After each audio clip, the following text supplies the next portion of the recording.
Football with friends is fun as hell, especially on a Friday. My name is Alex Dunlap here with Cody Carpentier for a Final Takes Friday. So pumped to see everybody here, man. So glad to be here with you. As we say, put a smile on your face. Let's have some fun. Welcome to the weekend. We'll play some Final Takes. For those who don't know how this game goes, well, Cody and I usually before the show put all of our Final Takes questions into the little sidebar here, and we just ask each other the questions. We have our Final Takes. Cody will put up a voting like a little voting block where you can vote for who has the best takes of the show. Cody won last week, very, very, very sadly, but yeah, man, I see some of you guys in chat asking about whether or not we got to 20K. I believe we did. We got to 20K finally. So certainly happy about that. And as we're getting started here, Cody's putting his Final Takes in and drafting a 16-team fantasy league and just being the big multitasker here. But no, it's a big fantasy football weekend too. So if you guys have questions about your fantasy leagues this weekend, let us know in the chat, or questions about anything else, let us know in the chat. I figured I'd start out with just a couple quick updates from practice yesterday. So today they had a walkthrough. They're going to have a scrimmage tomorrow. There's going to be a big scrimmage. We're going to talk a lot about that. Yesterday, I didn't really get much as far as practice, but one thing that was interesting was that Jelani McDonald was apparently working with the first team at safety. I have a Final Takes question about this, but I personally don't know that it means that much. I feel like Sark has said all this stuff about the backups and certain players, and not as much backups, just like key members of the two. They're going to play a lot of players, right, for these first few games, what he's calling like the preseason. Now, Michigan's probably not part of that, but I feel like that, there are two different kind of timelines here to consider. It's like, one is the timeline of practice and what's happening with practice. After this scrimmage, starting next week, we're going to get fewer and fewer reports from practice, guys. Like, once they get into game week and stuff, not only does that it goes against the interests of the coaches to give out information to members of the media. Right now, if they tell us somebody looks good or whatever, and they just know there's something that's going to hype up fans and stuff, like that doesn't do anything that could put the team at a competitive disadvantage. If there's one thing I can tell you about Coach Sark, is if there's anything any members of his staff or anybody close to that football team does that could put them at any kind of competitive disadvantage, he gets pissed. So like we're not going to be getting many reports about practice starting next week. It's just how it goes in season. And here's the other thing. I'm fine with it because it makes things easier. If there's big news, we'll certainly report that. And we'll certainly, try and hunt things down when we can. But it's like, we cater to an audience that wants the team to win and doesn't want the team being put at a competitive disadvantage and doesn't want us, you know what I'm saying? So I feel like this scrimmage is going to be the last one where we are able to get some good reports. And it's important because this will be the scrimmage we're starting next week. Anwar reported last night in the war room that we're going to be like, that's when they're really going to sit down and make the depth chart and say, all right, this guy's number one, this guy's number two, this guy's number three. And I think those guys will work through right over the course of these games. And I just think with Jelani McDonald, I'm not sure if it's a huge deal, but it's been interesting to me. I think that these safeties might get more worked in, right? I'm not sure it's going to be super, super concentrated for any one of these guys, except for maybe Derek Williams. And I could be wrong about that because just off the hoof, Jelani McDonald, he doesn't have the experience of Derek Williams, but gosh, he looks about as good as he does. So that was one interesting note from yesterday. The other thing that I just, was going to pass along was regarding the running back situation. I know people keep on looking for updates about that. I asked about the possibility of what Cody and I have just talked about, right? Could there be somebody in a Keelan Robinson role, like a Silas Bolden or a Aaron Butler or a Ryan Niblett, who could just kind of be in that role where they're kind of like half running back, half wide receiver, like Keelan Robinson was last year, a chess piece that can keep the defense on its heels, that has the speed to kind of create some really tough angles and stuff like that. and also what was going on with anybody still moving positions. First of all, I've kept saying it about Darian Gillette. I don't feel like that thing's going to work out. I don't think it's going to work out. I think that guy has designs on playing linebacker, and I heard that they think that some people are saying that Cody. Do you know that people say that Darian Gillette's one of the more athletic guys on the team? They call him a freak and stuff. He's one of the more athletic guys on the team, and I'm not sure that I realized that he was kind of thought of like that because he's been out of sight, out of mind. He came to school, had the ACL in college, had the ACL in high school, had to rehab for his first part of college and stuff. And they're like, man, like if he gets back to what he was, we're talking about an absolute super freak here, and he's back healthy. I'm not sure that's going to work, but they said Niblett for sure is getting worked out like that. Silas Bolden, I don't think that they see him like that. They see him as more of a pure wide receiver and returner. And as far as Aaron Butler, I heard he's banged up right now. And I don't know how banged up he is, but something to file away. From what I've told, he's not practicing. So I don't know if that could be something that's in the offing in the future, but as of right now, they haven't tinkered with it because he isn't out there. So that's some updates from practice. We'll talk about some stuff from the war room and other things throughout the rest of the show. But Cody, you made the thumbnail today. You made the title. It's about Jaime Ffrench. There are people asking about it in the chat. You think Jaime Ffrench is going to Miami? I had to wait 4 extra seconds because I want to make it 7 minutes. I don't think I said anything for 7 minutes, which is, I think, a new record. Well, I was trying to give you time to put in your final takes. I was impressed. I was like, all right, man, I'll give Cody. I'll see how long I can filibuster here to give Cody time to put his final takes in the admin. I liked it because then I realized at like the 4 minute mark that I hadn't said anything, and I was like, wait, I wonder how long he's going to be able to go. Yes, the title of the show is Jaime Ffrench to Miami ? And I do have a question that I just plugged in here. So if you want to get going, I can pull it up. Final takes. Let's do it. It's a Friday. It's fun as hell. It's fun as hell. We need to on Final Takes Fridays. We need to start drinking beers or something around here, Cody, just to end the work week. I got some salt. No, okay. No free shout outs. Free shout out. Sparkling drink. Straight salt. All right. First take. Final Take Friday. Here we go. Orange Bloods Nation is lumping Jaime Ffrench in with Jonah Williams and Michael Terry as expected commits this month. If you made a future cast today, which we all know you won't, it wouldn't be for Texas. Well, yeah, I certainly won't be making a future cast. And I love that you made this thing blue. I didn't do anything. I came in here today and the whole thing, everything was like a different. It was all goofy. So I don't know. I got to see if I can switch that back because I'm sure they'll catch a like that later, but I don't know what happened with all that. Jaime Ffrench. So no future casts for me. The last time that I did that, or the first time that I did that, I ended up getting it wrong. Right. And then all I heard. So your all-time record is like 0, right? I think so. Yeah. Because I predicted it earlier in the day and the kid didn't commit to Texas. And all everybody, because I'm not Jason. I don't know. Right. And so I'm the Orange Bloods football analyst. Right. I'm not like the reporter. You know what I'm saying? And so it isn't my job to go out and pester these kids.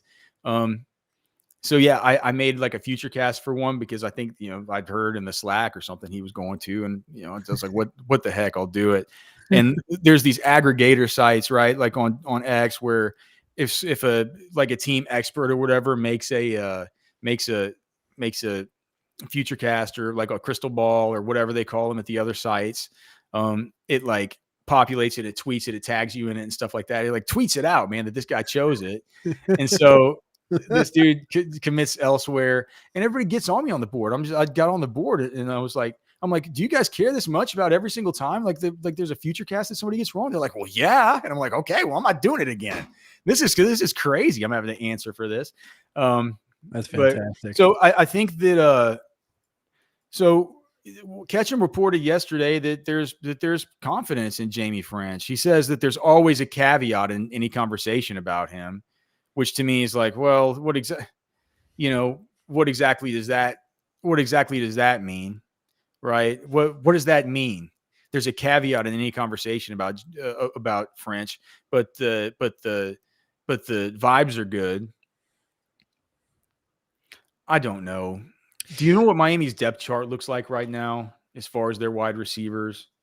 Let me just look. Let me look and see. They have Sammy Brown that just came over from Houston.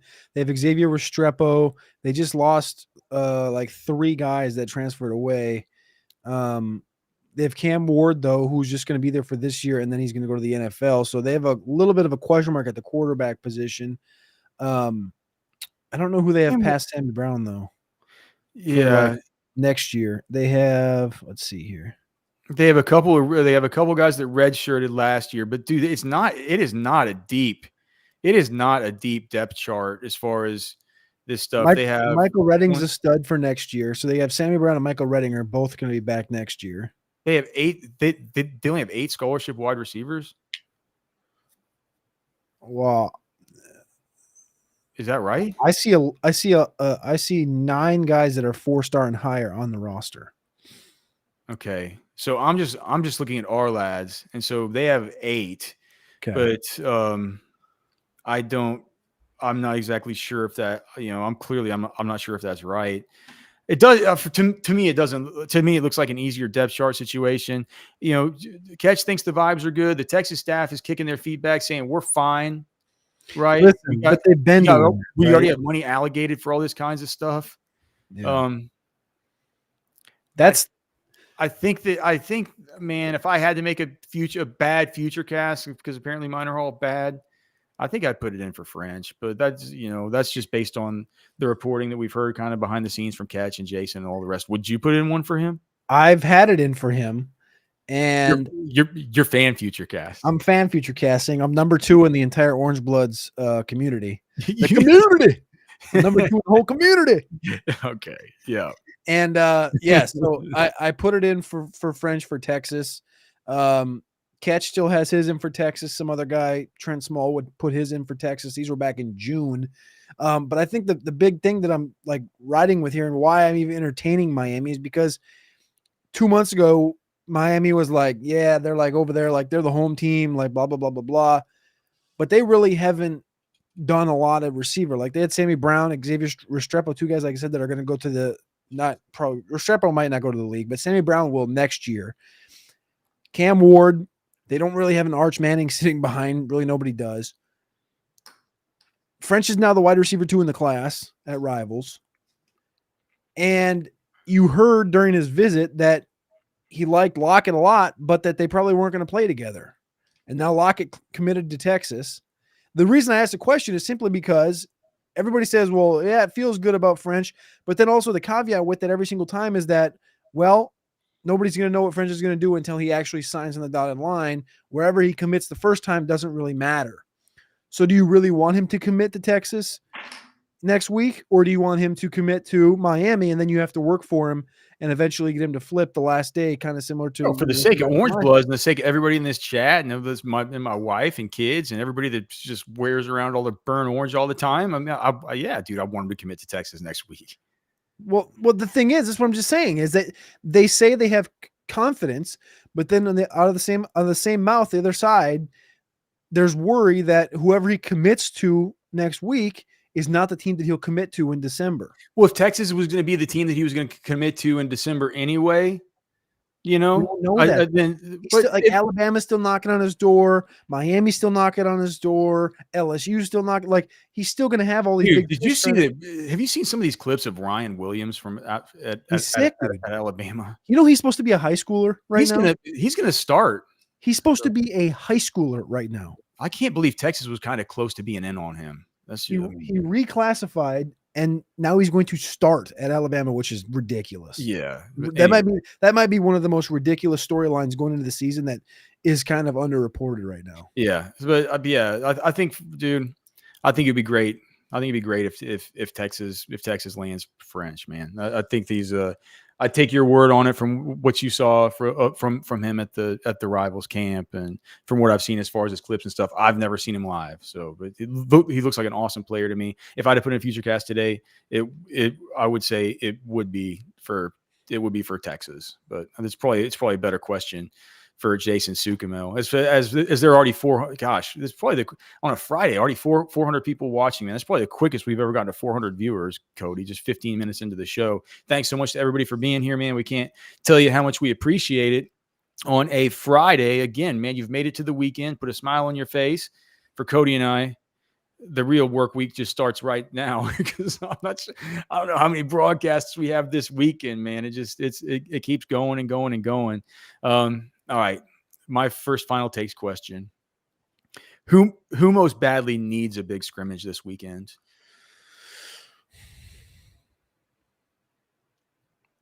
Keep in mind, like what I said just when I was kind of previewing it earlier, that this week after this weekend, a lot of the evaluation through camp is going to be gone, right? It's going to be, they're still going to be evaluating players and stuff, but they truly are going to be, I figured it would just be like a little bit of Colorado State next week mixed in with some other stuff. Like they're going to have some Michigan stuff next week too. I can guarantee it, but it's like game prep, right? And then they'll just, the week after that, they'll just be in true game week mode, right? So if this is it, like you got to put something on film. What do you think? Just when you look at the depth chart, is there one guy who like they need a big scrimmage? Like, to be honest with you, to be just quite frank, to be quite Alex with you, the answer is Quinn Ewers. Like, you just need to come out of this. You need to come out of this and hear that Quinn has, last week we didn't hear that. Last week we heard things about Arch looking fantastic up to a point, Quinn being fine. We need to hear that Quinn, it's his house. This is the last scrimmage. People talk about what a great leader he is, and he's more vocal now and all that. But we haven't. And look, I've been to practice, and I think Quinn and I think Arch look good. I think they look good. You know what I'm saying? I haven't been there for as many team drills and stuff. Well, I've seen maybe I've been there standing on the sidelines for maybe 2 team period-ish things, right? Now there's been team stuff that you can kind of see as you're leaving practice. And if you have a good eye for it, as you're kind of getting there to practice and things you can pick up on just as far as who's lining up where, personnel, all the rest, right? But not stuff like how are they actually looking? What's happening here? And so that's where we depend on the eyeballs from our sources and from people that we know that are out there. And whenever you just ask those people specifically, like, dude, you're out of practice for an hour and a half. Like, what did you see? And the first thing off of everybody's tongue, it hadn't always necessarily been the quarterbacks. And like you mentioned, Arch this last weekend, people say he started out really well. Then there was talk about him throwing 2 picks. Anwar reported last night in the war room that he didn't throw 2 picks last week. He only threw 1 pick in that scrimmage. They said that was incorrect reporting incorrect sourcing from one of our sources. So I'll take them at their word for that. But yeah, man, it does feel like the one time we've heard a real quarterback centric report was out of that scrimmage last week. And it had more to do with, Arch Manning coming out guns blazing rather than Quinn. So I think that's good. I was thinking about this, and it's tough. I mean, I'll keep going back to it, man. I just think that I'm not sure which defensive lineman it's going to be between, Norton or January or Sadir Mitchell or Aaron Bryant or Lole or Savea. But I feel like one of those guys needs to it doesn't feel like any of those dudes have separated. They've all worked their way in with the 2 deep at some point, man. If we get out of this weekend and we get reports from a bunch of people saying like, dude, Sadir Mitchell had a sack and he caused a fumble and he was a total hellraiser, that's something that could go a long way, man. Like that could make him truly, second on the depth chart with the ability to truly push, right? And as much as is like cockamamie as this sounds, and as like meta as this is, I truly do think that Alfred Collins would hold up better at 3 technique than he would at nose. Correct. And so I think it would be better if one of those noses steps up and you can move Alfred Collins out to 3 tech. So I think that something like that would be super duper important. But if it was a Cedar, it doesn't have to be a Sadir Mitchell. What if I doubt it would be Bill Norton. But what if it was, or January? Any of these dudes, right? I would prefer it to be one of these guys that looks like a pure nose tackle, though, and Norton, Sadir Mitchell, Aaron Bryant, or possibly January. He looks like he's big. I think January would probably have to stay at 3 if he was in there with Collins. But I just think pushing Vernon Broughton is going to be super, super important here. I think that one of those guys needs a big scrimmage. I don't think you're wrong. I don't think you're wrong. You got I think the whole D line. Yeah.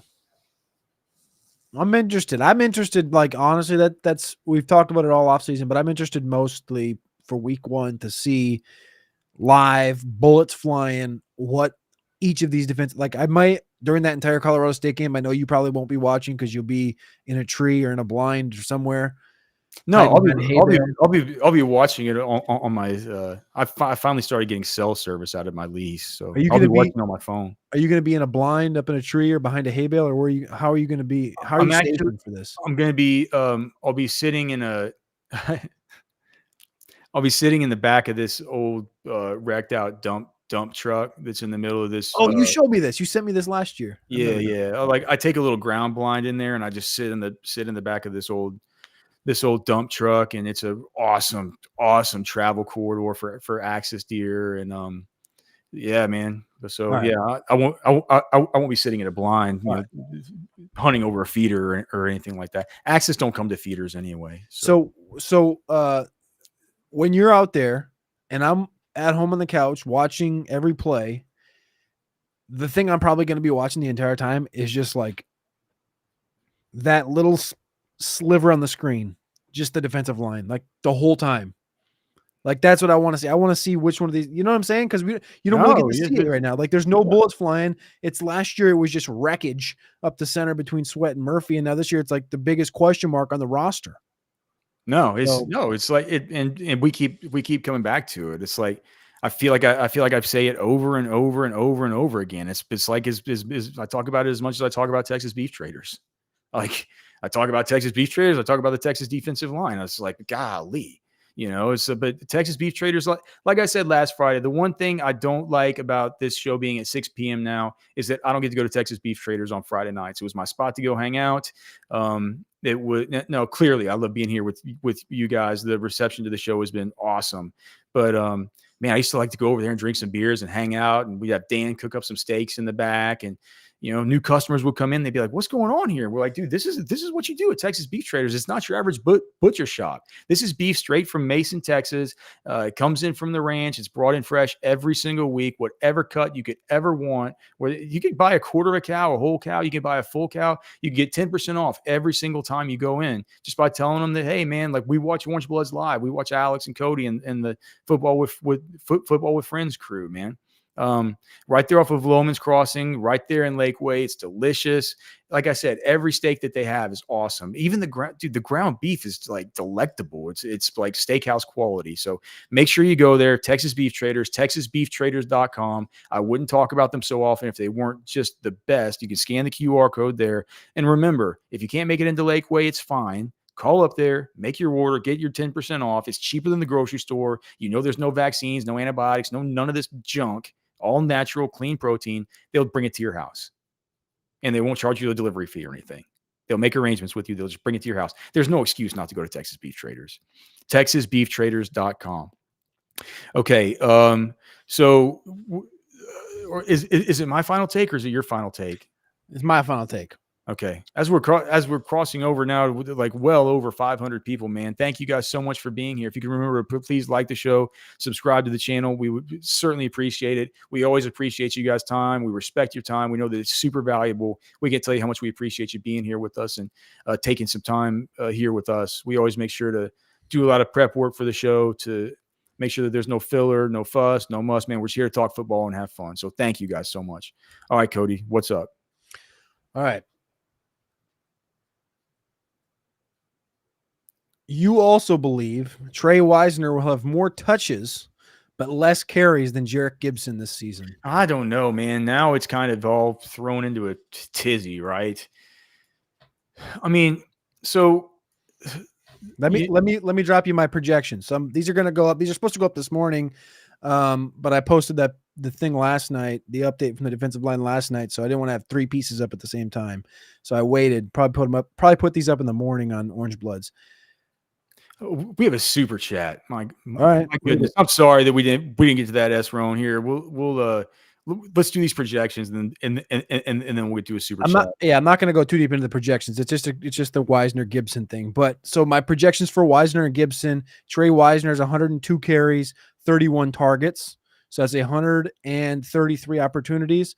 Jared Gibson, I have 107 carries, 9 targets. So 116 opportunities. So 17 less opportunities for Gibson. But also 5 more carries. Man, I think Wisner is, based on the people I've talked to, Wisner is so far ahead of where Gibson and where Clark were that I think that Gibson's like I'm not sure that Gibson's going to get near the same kind of volume as Wisner. I don't think he is. I think 107 is that 107 over 16 games? I forgot. That's correct. A 16 game. Yeah. So we're talking. So they're both technically averaging. So Gibson, I have at 6.6. Eight carries a game then for Jared Gibson. 6.6. 8? Oh, 6. I'm sorry. Yep, 6. Wait, 6 times 6. Yeah, so between 6 and 7, 6.6. Yep. That's. And how many per game for Wisner with that projection? 6, because the carries are right next to each other. 107 for Gibson, 102 for Wisner. So it's 6.6 for Gibson, 6.3 for Wisner, and then the difference is how many per game for Blue? 14.8. 288 in the season. I think I would make it more like, I think I'd make it more like 15 to 16 for Blue, more like 9 or something for Wisner. And then whatever's left to get to whatever you want to get to, I think I would give the extra to Gibson. That would give Gibson around like 3 a game. It's probably not wrong. Was it when you think about? I think that's about how I'd have it. I think that's about how maybe 8. That would Blue up to like 260 carries. Well, feed Blue. Dude, Bijan had 258. Najee had 251. I know that's over 14 game samples. Bijan had a Roschon here. Like, I love Trey Reisner. He's not Roschon Johnson. You know, Najee had Brian Robinson had 91. Roschon had 93. I don't know, man. I don't think Gibson's going to have that many carries. Let's go to the super chat here. SRone45. Thank you so much, brother. Buy or sell. It would be better if it was Bond and Cook and 2 wide receiver sets and move Bond into the slot and 3 wide receiver sets with Wingo on the outside. Well, dude, I mean, if I was head coach, I'd love to dial up. I think I'd dial up something like that. Those are the 3 that I would want to get out there. But then again, I'm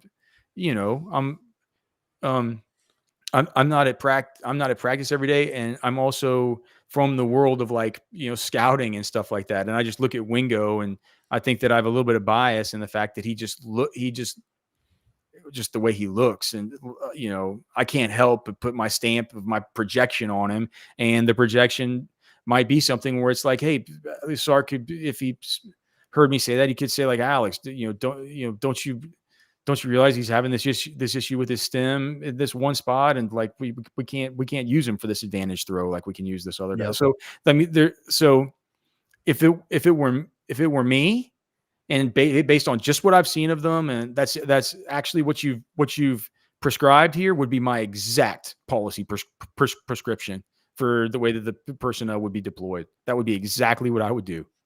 We know, I mean, Isaiah Bond played almost 60% of his snaps out of the slot last year at Alabama. He was no slouch.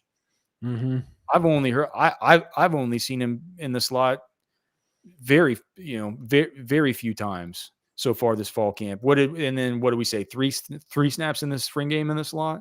Yep. But I mean, I think that he's totally would be fine, and that's exactly how I would do it. But I don't think that that's how they're going to do it. I think that they'll go with those 2 and 2 wide, and then they will go with DeAndre Moore in the slot whenever they go to 11 personnel. I think I love the question, Esrom. Appreciate the super chat. Yes, we appreciate it. I get the Bond like how much better it would be if it was Bond, Cook, and Wingo. But like, I'm just gonna say this again: DeAndre Moore is sick. That's it. He's a good player. He's sick. He's a good player. I can't believe that he already owns his own food truck, and his mom runs it. What did we find out that thing was called? Was it Jive Turkey over on Riverside? Yes. Yep. Looks like good kind of soul food and stuff. We looked at the menu. Okay. How about this one? How about this? There's some smoke that Kade Phillips might flip to LSU. How big a deal is this? And what does it say, if anything, about the current state of Texas recruiting in general? So 2025 corner from where's he from? Kade Phillips, like Connolly something? Hightower. Fort Bend Hightower, something like this. Yeah. Is that the one He's that from Fort Bend? Missouri City. Yeah. I think that's Fort Bend Hightower is I don't know. Just says Hightower. I just looked it up now. Yep. I don't know. I mean, you remember the recruiting. I don't know if you do or not. Maybe Jason posted a lot about it before, obviously, he went to commit. And there was questions before he committed that, it could be LSU, it could be Texas, and all of a sudden it was Texas. So LSU's been in his year. They're going to continue to be in his year. I don't want to say this has the makings, because the kid just committed like a month and a half ago. It wasn't, I mean, it was during the slow time of the year, as far as we had to do a bunch of reporting on them because there wasn't anything else to talk about, right? Do you see this Alabama kid the other day that committed to Auburn, flipped to Bama, flipped back to Auburn? I think he flipped back to Alabama. Like he's flipped 4 times between Alabama and Auburn. Have you seen this? No, I don't know who that is. Auburn to Alabama flipper. Like this kid, I think he's done it 4 times. And I'm not like saying this is what's going to happen with Kade Phillips, but when you flip this early in the process, it feels like Antonio Coleman. So he's flipped 4 times. Defensive tackle. But when you flip this early in the process, it feels weird. It feels like, well, you're putting really that committed guy that flips 4 times onto anybody that just flips once. Well, I know, but what I'm saying is that I'm not trying to compare him to him in that aspect. I'm just saying, like, he just committed, and now you're gonna go. Yeah, but it was close. It was close with LSU, right? Don't you remember? It was like, and those Houston area guys, they're just as close to LSU as they are to Austin. Just, I think geographically they're just as close. And I'm telling you, there's a lot of people in the greater Houston area that during some of the hurricanes in New Orleans, they kind of they had family kind of move to the Houston area and stuff like that. A lot of those dudes have some kind of connection sort of back to Louisiana too. So it's like, it's not a region, I don't think, where Texas has just the distinct home field advantage. Not that they've, since the SEC got opened up to Texas hasn't, enjoyed the same kind of advantage that they used to have as far as locking down the state, like Mac Brown would try to do and stuff like that. But I don't know. Does it say anything to you about just is it just a one-off kind of thing? This guy just likes maybe LSU, or does it say anything to you about the recruiting in general right now? I'm not too worried about the current state of the Texas recruiting in context of Kade Phillips, because during his pre-commitment to Texas, this was a worry and a question. So I'm not really worried about that. But I do want to share with you, just because I brought it up, the Antonio Coleman timeline, if that's cool. Okay. No, September. How big is he? I've never watched him. 6'2", 265. He's from Saraland, Alabama. Saraland. That's where KJ Lacey's from. There you go. All the future casts were on Alabama at the time. So September of 2023, he verbally commits to Alabama. He goes on 2 unofficial visits in October and November to Auburn. He commits in December to Auburn. Okay. He takes another unofficial visit to Auburn in January. So he committed to Auburn after Saban quit. No, listen. Yeah, well, let's see here. Saban didn't know because Saban he quit before Christmas. He quit after the season was over. Yeah. Okay. So that So would have been New Year's time. okay, so Okay. Yeah. Yeah. Okay. September he commits to Alabama. December he commits to Auburn. He takes an unofficial visit January to Auburn, and then March he commits to Bama. So he commits. So he went and met DeBoer, and he committed then Committed. at the And then he spring took game or something. Yeah. 2 more unofficial visits to Auburn. And then that brings us to official visit at Alabama, official visit at Auburn, and he flipped So back to Auburn. back to Auburn. So he's at Auburn. Do you think he'll flip again? I don't know. What if he flipped to like Ole Miss or something at the last minute? I thought it was one of the most maniacal things. I was like, wait, didn't this kid just flip? And then I went and looked it up, and then people were all talking about it because he flipped so many times. I was like, in one calendar year, this guy flipped 4 times. Do you know what I'm always doing, man? When I'm wearing my poncho shirt, I walk around looking so good that I just flip up that collar. No, I'm just playing. I would never flip up the collar on the poncho shirt. They look too classy and too good as it is. They're great for fishing. They're great for they're like I always say, man, I like to wear them to church. They're really, really nice, very, very breathable for these hot days when the air conditioning can't really keep up too well in there. But just great for just wearing around, man. You can see Colt and his buddy just getting in the old side by side and going around the lease, man. That's what these shirts are about. They're built for the outdoors. They're built to last. They're going to last you a long time. All the materials are super, super good. The collar is awesome. All the little pouches where you can put your you have like your iPhone and your sunglasses and things like this, little things that you don't realize until you're out in the field how helpful they are. These shirts are like that, but they're not like tactical shirts. They're not like nerdy and super dad like. They're super cool. They fit really well on your shoulders, on your chest, on your arms. Awesome shirts. They're guaranteed for life. Check them out. Poncho Outdoors. Thanks so much to Poncho Outdoors for being such a great sponsor for us here on Football with Friends. And all right, so we have more final takes here. I believe that, but believe you're back up with a question because I just asked you about Kade Phillips. All right, let me pop up our overlay there. All right, my final take. Also, just want to mention in the chat, the poll is up. Final takes Friday. The poll is up. Cody, Alex, and the chat. All super chat final takes are accepted from the chat. If you'd like to super chat a question, we'll take it as a final take.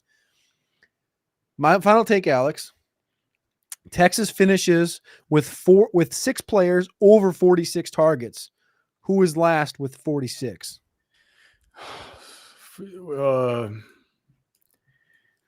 How many players with 46 targets? Let me get all 6 receivers. I know. Well, I mean, I think I'm going to say no, just because you're saying no to 6 guys over 46.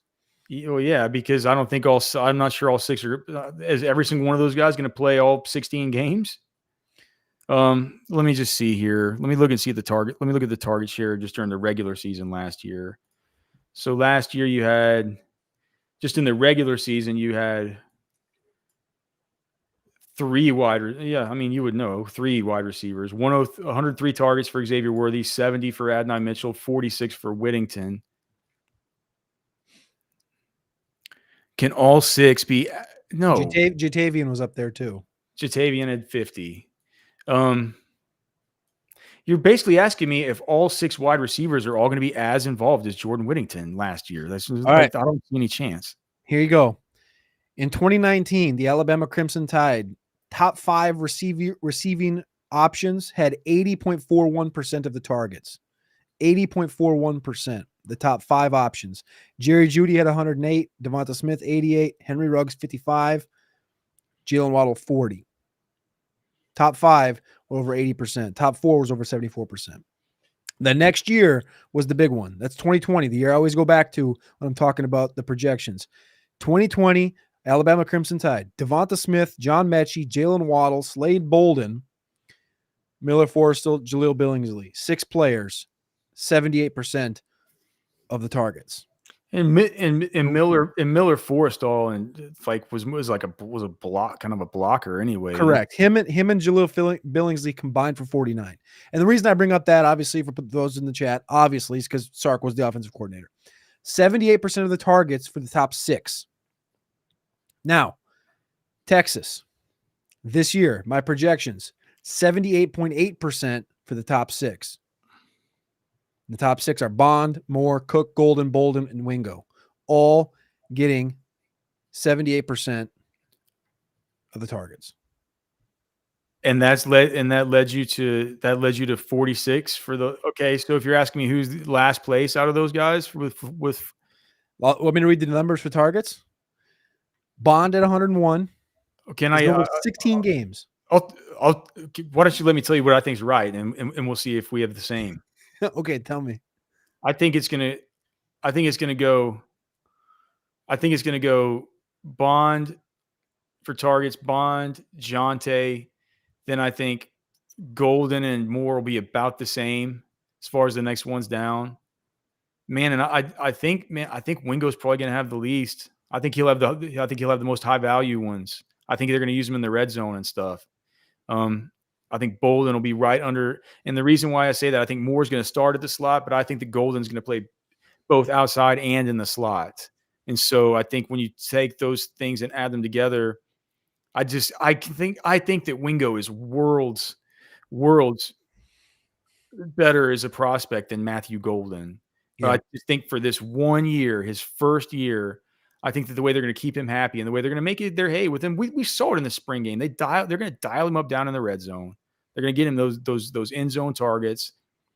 There's nobody else in that 6-man group that presents the same way to the defense that he did. And we know how Sark used Adonai Mitchell, and it's just going to be the same for Ryan Wingo. I'm just not sure it's going to be an every down thing. So I would say Adonai would have the least, but I would have it. So Bond, Cook, it's kind of a tie with Moore and Golden. That's 4 of them. Then Bolden, just under those guys. And then Wingo. All right. Pretty close. Is that what you have? Pretty close. So I have, I'll start over here. Bond with 101. Tier down. DeAndre Moore with 82. Jonte Cook with 79. Okay, so you don't have Jonte in a tier of his own. You have DeAndre Moore, because I have Moore and Golden. I'm not sure that's good. I think that Moore and Golden need to be more in the same tier. Bond is 101 by his own. A tier down is Moore at 82, Cook at 79. A tier down goes to Wingo at 59, Golden at 55. A tier down goes to Silas Bolden at 46. No, dude, that could be one where it's like if Bolden goes ham, all these players keep talking about him. And dude, what did I tell you yesterday though? Like we're double counting it, because like I said yesterday when we were talking about the players press conference, I said somebody's writing stories about Silas Bolden this week, because they were asking specifically about this guy today. If you guys watch Football with Friends, man, we're telling you about tomorrow's newspaper, because you see the stories pop up about Silas Bolden, hardest worker we know, all the rest. I'm like, well, they're obviously asking these questions about Silas because they have to write a story, and it's hard getting practice info right now. And so it's like, but anyway, so I'm not double counting the fact that there were stories about him today. We already talked about yesterday that the players were talking about him, but I do think people think he's sick, man. People around think he's sick. And if it turns out that, I just think he has a worse chance to hurt you with people coming back and bumping that projection after the season's over. Yeah. Saying like, what happened to 46 targets, Cody? Ha ha ha. Dude, then it would be if you put Golden or somebody at the bottom. I had, so in my iteration back in the spring, I had Wingo with 15 targets. He was 7th. I had Nyblack at 46. So Nyblack was in that. Nyblack I bumped to the bottom of this to 7th. Wingo at 15, Golden at 48. Bolden I had a 51 back in the spring. So I've actually bumped Bolden down, which is wrong now that I'm talking through it, which is why I wanted to talk through it, because that's wrong. It's a little bit bad. I shouldn't have him down compared to where I had him in the spring. Yeah. I think as usual, you're a little bit hot on DeAndre Moore. Yeah, he's good. He's good, but he's like I'm hot on a guy that played like 2 series, went 4 for 80 and a touchdown in the spring game, and they pulled him. I'm hot on him. I feel like you're. I feel like the whole damn community cold on him. They're like, oh yeah, we know DeAndre Moore is good, but he ain't that good. You want to make it? You want to bet a? He's pretty good. Do you want to bet a Jersey Mike's way with the red relish that that Jonte Cook gets more targets than DeAndre Moore this year? I'll do that. All right, add it to the list. I want to put one Jersey Mike's on it, and I want it Mike's way. You're such a donkey, dude. You don't win any. Red you relish. Want to bet in like the last year? Yes. Well, most of our bets are still outstanding, and I think that my takes are outstanding. hey, do you know what is outstanding?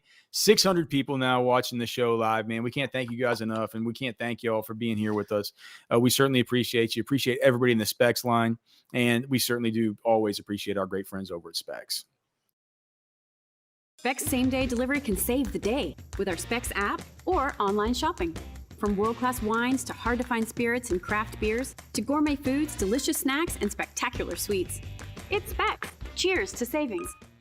Oh, yes, football with friends. It is indeed fun as hell. You can always email me, alex@rosterwatch.com, if you have anything you'd like to talk about as far as the show, or if you want to sponsor the show, or if you want to have ideas for topics or games or hijinks or whatever, man. We're here to have fun, dude, and we want to hear your feedback. So alex@rosterwatch. You can also find Cody and I on our X accounts, which are usually up here on our thing, but I think since we have a thing down here on the bottom, maybe they're not showing, but for me, it's Alex Dunlap NFL and Cody Carpentier. You can DM us on X if you have thoughts, questions, concerns, comments, whatever, man. We want to hear from you guys. We can't thank you enough for all being here, especially on a Friday, which used to be our absolute just like stone worst day of the week for doing this. But we can't thank you all enough. Let's go to the next one. How about this one? So I can talk about this fundraiser, right? The Daily and Black NIL fundraiser that we're having for Texas baseball next week. Okay, so just a sneak peek, a little preview, right? I think Sonny might have got a Longhorns helmet signed by the football team. I can't guarantee it, but I've seen photos of something that kind of looks like it. I can't believe how Sonny can pull this stuff off. How much do you think that thing goes for in the NIL auction on Orange Bloods?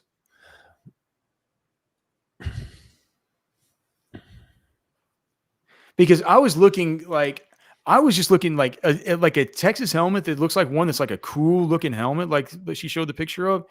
One that just has like Xavier Worthy. I was just searching for it today. It was like $599 on one of these sites. Now that's a marked up site as some kind of sports franchise or sports. What is it called? Memorabilia place, right? But you would think it's like, man, people paid out the wazoo for like Arch's NIL, like Panini card and stuff like that. And you got Arch Manning on there.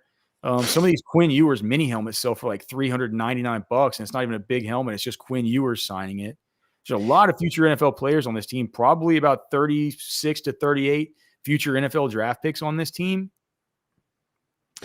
I'm going to say, I was going to be in the 12 area, but I just Googled 1,200. No. I just Googled 12,000. Yes. I just Googled after I had that number in my head. I found the 2005 championship team autographed helmet for $7,800. So I'm going to bring my number down to about 9 because it's for charity and they know that money's all going to the baseball team anyway. Yeah, I'm going to bring it down to about 9. I think I don't know. The 2005 team's got some players on that team though, man. It's also a championship. It didn't like it's just Vince Young, and it's also the championship one. Yeah. So I think this one would go for less preseason. I mean, this team could end up winning a championship, but it has Arch Manning's name on it. Yeah, Arch. Is that just the deal? It's like Vince Young, Jamal Charles. Just forget those dudes, right? Oh, okay. All right. I have no idea what it'll sell for, but it's gonna be cool to have that fundraiser, and you guys that are on Orange Bloods will have the opportunity to bid on some really, really cool stuff. And of course, thanks to Daily and Black for making all of that possible. It looks like Longhorn Football Edis is in the chat saying that ESM is gonna have some stuff like that too. So we certainly do appreciate that. All right, Cody, what is your next final take? I don't have it written out. How about I do another one of mine? Let's do that. The Chiefs are reportedly playing their starters for a full half on Saturday, and the Lions are playing mostly backups. Okay. Predict Xavier Worthy's stat line. And we know that if it's true, Andy Reid says the starters are going to play a half. Andy Reid has sometimes lied about this, and they've played like a quarter and a half.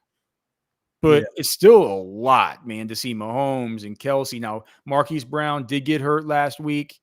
So it'll, in the starting wide receiver group, it'll probably be Rashee Rice, Xavier Worthy. After Marquise Brown went out last week, we saw Sky Moore come in and work out of the slot. Last so year, no Marquise Brown. Yeah. Last year in this game, Rashee Rice as a rookie went 8 for 96.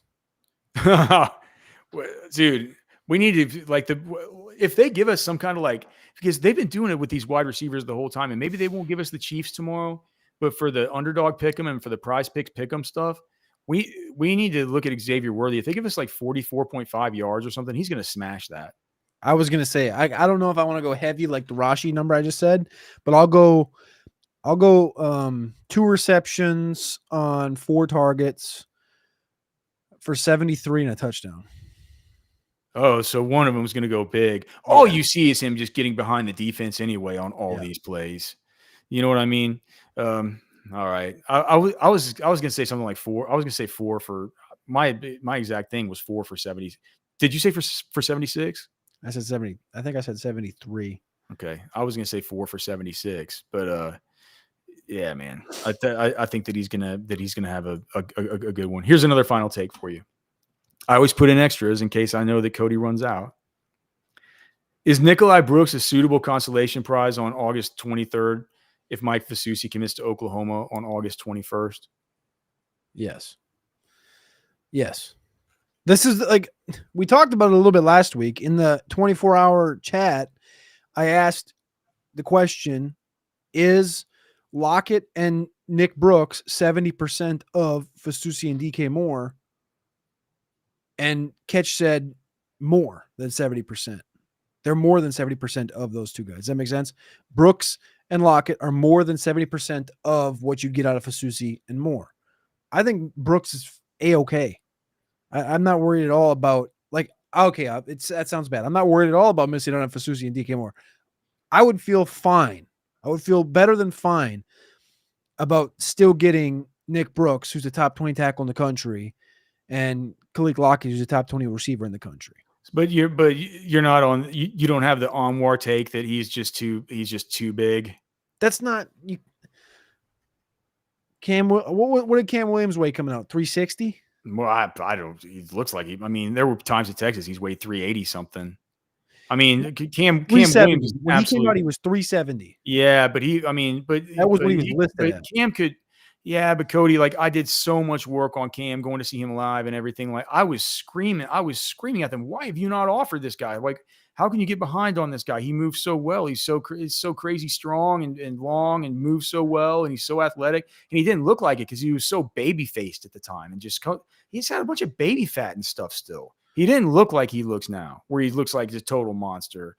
But the way he moved, I think it's a little bit different than Brooks. I'm truly hesitant to put somebody in Cam Williams' category until I've kind of seen him live and stuff. But I'm not sure that he's as fleet of foot as Cam Williams. With that being said, Kyle Flood just loves these huge guys, man. He's gonna get fired up, and he's gonna take them. I think it's a fine consolation prize as long as people realize that that's exactly what it is, right? It's a consolation prize, right? How about this next one? Catch in the War Room last night.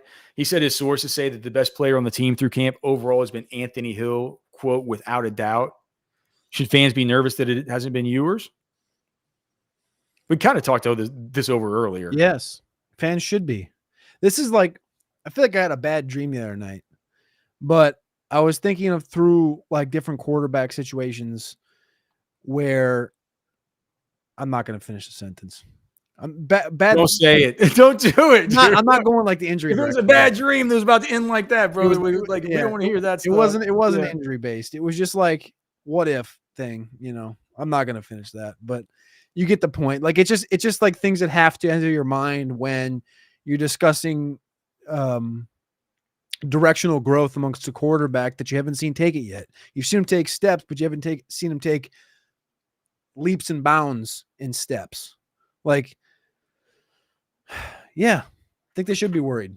They should be a little nervous about it. I'm a little nervous. We got 2 minutes until it's 7 p.m. and my wife, we got a babysitter tonight, so she's gonna be expecting me to go out, get some dinner with her, go hang out, man, do the regular Friday night things around here. So we're gonna thank the chat for being here. We're going to thank Specs for sponsoring the show. We're gonna thank Texas Beef Traders. We're gonna thank Poncho, Cody. One more thing, the votes are in.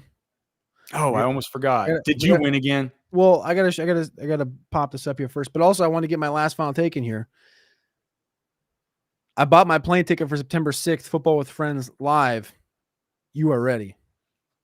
Oh yeah. Okay. All right. So you're coming in for is that Michigan? Yep. Okay. Coming into the hill country, brother. Coming in hot. We can do the roster watch show here too. Yeah. No, dude. Here's the show. Right. Here's the thing. See if I can zoom in and see if you can see it. 31 votes. 41%. 30. So it's over. I just clicked it literally right now. All right. Well, right after Marco. I'm 0-2. I guess I need to get better takes. You got over the chat though. At least you got ahead of the chat this time. I guess I got to get some better takes, man. Maybe get some new viewers in here, man. I didn't know that you guys hated me so much. I think they like you. They voted for you more than themselves. What are you talking about? Of course, I'm just playing around. We love our chat. We love you guys in the Specs chat, man. We love you guys who are gonna watch it back later. Can't believe there are more than 700 people watching right now on a big Friday night, and we hope that we put a smile on your face tonight. We hope that you might have learned something tonight, or at least just had some fun hearing people talk about Texas football, because that is what we do. We're here to talk about football. We're here to have fun. We hope you have fun this weekend, man. Go do something big this weekend. Go do something awesome. All right.